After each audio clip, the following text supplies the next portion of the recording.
Je voudrais vous parler d'une décision rendue il n'y a pas très longtemps, le 8 novembre dernier, rendue par un juge de proximité à propos d'un accord entre une mutuelle, en l'occurrence la MGEN, la Mutuelle Générale de l'Éducation Nationale, et un syndicat de dentistes. Alors, les faits de cette affaire sont très très simples.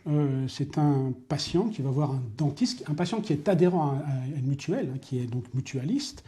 Il va voir un dentiste ce dentiste, lui, n'est pas adhérent au syndicat qui a signé le protocole d'accord avec la mutuelle. Donc il se fait soigner par ce dentiste et il demande le remboursement à sa mutuelle et sa mutuelle lui rembourse une somme, je dirais, à minima.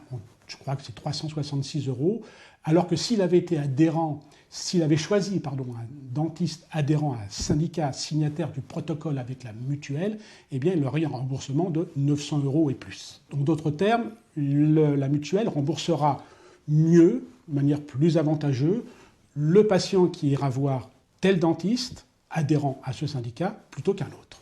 Alors le juge de proximité a rendu une décision très tranchée, si j'ose dire, en disant que cette disposition, plutôt cet accord entre la mutuelle et le syndicat de dentistes, eh bien, n'est pas conforme aux dispositions du Code de la mutualité, l'article 112.1, si je ne me trompe pas, du Code de la mutualité, qui dit que les mutuelles ne peuvent pas faire de différenciation de prestations pour leurs adhérents. La seule différenciation qu'ils peuvent faire, c'est par rapport aux cotisations qui ont été payées ou par rapport à la situation de famille. Mais en aucun cas par rapport au professionnel qui a été choisi par cet adhérent. Et j'ajouterais, ce n'est pas dans la décision du juge, mais j'ajouterais que le fait d'obliger un patient à choisir tel dentiste au lieu de tel autre, ou tel médecin au lieu de tel autre médecin, pourrait être considéré comme une atteinte au libre choix du patient de choisir son médecin. La mutuelle a été condamnée à payer la somme qu'elle aurait dû verser si l'adhérent avait fait appel à un chirurgien dentiste signataire du protocole d'accord. Donc si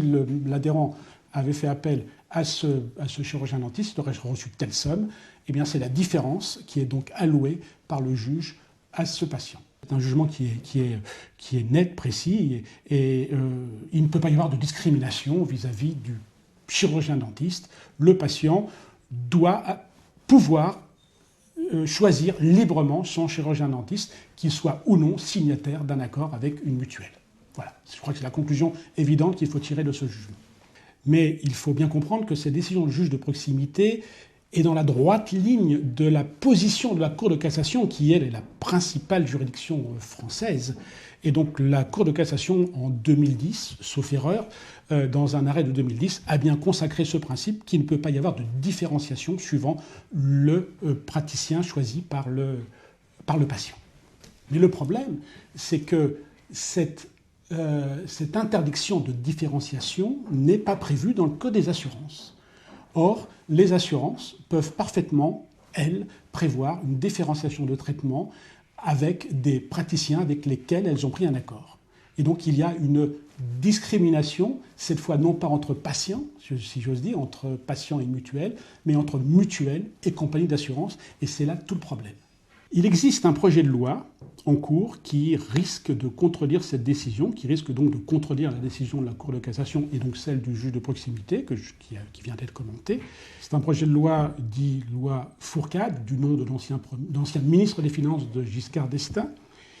Au terme de ce projet de loi, eh bien, on donnerait l'accord à titre provisoire pendant une durée de 3 ans, une espèce d'essai au terme duquel les mutuelles pourront appliquer des différenciations vis-à-vis des patients, vis-à-vis de leurs adhérents, qui choisiront tel ou tel médecin, tel ou tel chirurgien dentiste. Rassurons-nous entre guillemets, parce qu'il ne faut pas se rassurer, ça dépend de quel côté on se place, si on se place du côté de la mutuelle ou si on se place du côté des chirurgiens dentistes qui ne sont pas adhérents à ce genre de protocole. Ce projet de loi a été retoqué par le Conseil constitutionnel pour des raisons de pure forme, non pas pour des raisons de fond.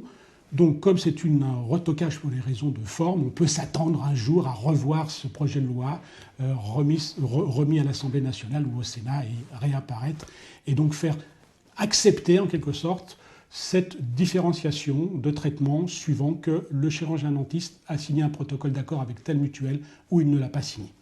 Alors, en plus de ce projet de loi, j'ai appris récemment que la MGEN avait plusieurs procès pour ce genre de problème. Et notamment, le tribunal de Chartres a sursis à statuer en posant une question à la justice européenne, parce qu'il y a effectivement des discriminations. Est-ce qu'il n'y a pas de discrimination entre la compagnie d'assurance et la mutuelle? La compagnie d'assurance qui peut faire une différenciation de traitement et la mutuelle qui ne peut pas le faire, puisque le code de la mutualité ne le prévoit pas, ou plutôt l'interdit. Donc, je dirais affaire à suivre, parce que le droit positif n'est pas tout à fait fixé. Jusqu'à présent, pas de différenciation possible, mais dans l'avenir, il faut s'attendre à une différenciation de traitement possible entre les chirurgiens dentistes adhérents au protocole et ceux n'adhérant pas au protocole signé avec telle ou telle mutuelle.